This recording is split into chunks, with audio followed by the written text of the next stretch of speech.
అయితే డాక్టర్ గారు ఇప్పుడు ఈ హార్ట్ అటాక్కి సంబంధించి ఈ ఎమర్జెన్సీ అని మనం ఎప్పుడు అనుకోవచ్చు, సిచ్యువేషన్ ఎమర్జెన్సీ అని?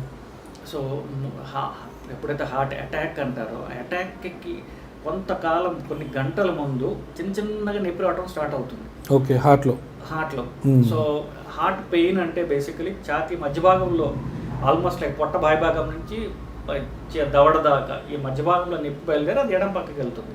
ఓకే, ఎడం పక్కకి వెళ్ళిన వాళ్ళపైన మధ్య భాగంలో నొప్పి చాలా కామన్గా ఉంటుంది బేసికలీ. అది నొప్పి ఎప్పుడైతే వస్తుందో అప్పుడు చెమటలు పట్టడం స్టార్ట్ అవుతాయి. ఓకే, ఇది టిపికల్ హార్ట్ రిలేటెడ్.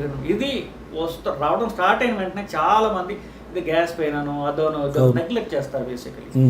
దీని తర్వాత అది వచ్చి తగ్గిపోతుంది, దాని తర్వాత తగ్గకుండా నడుస్తూ ఉంటుంది. ఓకే, సో ఎప్పుడైతే చిన్నగా హార్ట్ అటాక్స్ లాగా నొప్పి రావడం స్టార్ట్ అయిందో ఆ టైంలో వాళ్ళు కనుక మెడికల్ హెల్ప్ తీసుకుంటే దాన్ని నివారించుకోవచ్చు.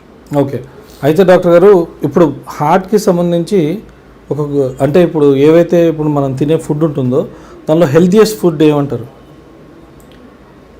సో ఏ ఫుడ్ అయితే ఎల్డిఎల్ని పెంచకుండా ఉంటుందో అది హెల్తీ ఫుడ్ బేసికలీ. ఎల్డిఎల్ పెంచడానికి ముందు ట్రైగ్లిసరైడ్స్ పెరుగుతాయి. ట్రైగ్లిసరైడ్స్ పెరగడానికి కారణం హై కార్బోహైడ్రేట్ డైట్ అంటాం. హై కార్బోహైడ్రేట్స్ అంటే మనం తినే తిండిలో ముఖ్యంగా సోర్సెస్ ఆఫ్ కార్బోహైడ్రేట్ 4 ఉంటాయండి. రైస్ ఇన్ ఆల్ ఫార్మ్స్ అంటే వైట్ రైస్, బ్రౌన్ రైస్, అటుకులు, మరమరాలు అంతా రైసే బేసికలీ. సో రైస్, పళ్ళు, దుంపలు, చక్కెర, షుగర్, ఈ 4 సోర్సెస్ ఆఫ్ కార్బోహైడ్రేట్.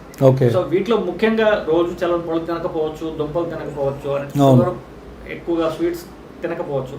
రైస్ మాత్రం 2-3 పూటలు అందరూ తింటుంటారు. అవును. సో ముఖ్యమైన source of carbohydrate south Indian డైట్లో రైస్. రైస్ తగ్గించుకుంటే ట్రైగ్లిసరైడ్స్ తగ్గుతాయి, తద్వారా ఎల్డిఎల్ తగ్గుతుంది, ఆ రిస్క్ తగ్గుతుంది. సో మీ డైట్లో ఈ 4 కనుక తీసేసినట్లయితే మీ రిస్క్ ఆఫ్ హార్ట్ అటాక్ చాలా వరకు తగ్గుతుంది. ఓకే, వంశపారంపర్యం, హెరిడిటరీగా. సో హెరిడిటరీ రిస్క్ ఎక్కువ ఉన్న వాళ్ళకి ఎర్లీగా వస్తాయి హార్ట్ అటాక్స్. ఓకే, సో వాళ్ళకి తక్కువ వయసులో వస్తాయి. నిజానికి స్ట్రాంగెస్ట్ జెనెటిక్ రిస్క్ ఉన్న వాళ్ళకైతే 12.5 ఏళ్లకి పిల్లలకే హార్ట్ అటాక్లు వస్తాయి. వాళ్ళకి 12.5 years ఎంగేజ్ వస్తాయి. సో అది స్ట్రాంగ్ ఫ్యామిలీ హిస్టరీ ఉన్నట్లయితే కనుక అక్కడ నుంచి వాళ్ళు ఐడెంటిఫై అంటే రిస్క్ అని చెప్తున్నాం, హార్ట్ అటాక్ వస్తుందని చెప్పట్లేదు, వచ్చే రిస్క్ ఉంటుంది. వాళ్ళు ఐడెంటిఫై చేసుకుంటే కనుక అది పూర్తిగా వాళ్ళు ప్రొలాంగ్ చేసుకోవచ్చు. ఐడెంటిఫై చేసుకుని కొలెస్ట్రాల్ తగ్గించే మందులు తీసుకున్నట్లయితే దాన్ని ప్రొలాంగ్ చేసుకోవచ్చు. ఓకే డాక్టర్ గారు, అయితే ఇప్పుడు దీనికి మొత్తానికి ఫ్యాట్ కూడా ఒక కారణం అంటారా? ఫ్యాట్ అంటే ఇప్పుడు ఎక్కడ ఫ్యాట్ ఉందని, ఇప్పుడు రక్తంలో ఉన్న ఫ్యాట్ వల్ల రక్త నాళాలకు ఇబ్బంది. కానీ రక్తంలో ఫ్యాట్ ఎవరికి ఉంటుంది? శరీరంలో ఫ్యాట్ ఉన్న వాళ్ళు రక్తంలో ఫ్యాట్ జనరల్గా ఎక్కువ ఉంటుంది బేసికలీ. సో రెండు ఒక రకంగా చెప్పాలంటే go hand in hand basically. ఇలాంటి ఇంట్రెస్టింగ్ వీడియోస్ కోసం తప్పకుండా మా ఛానల్ని సబ్స్క్రైబ్ చేయండి.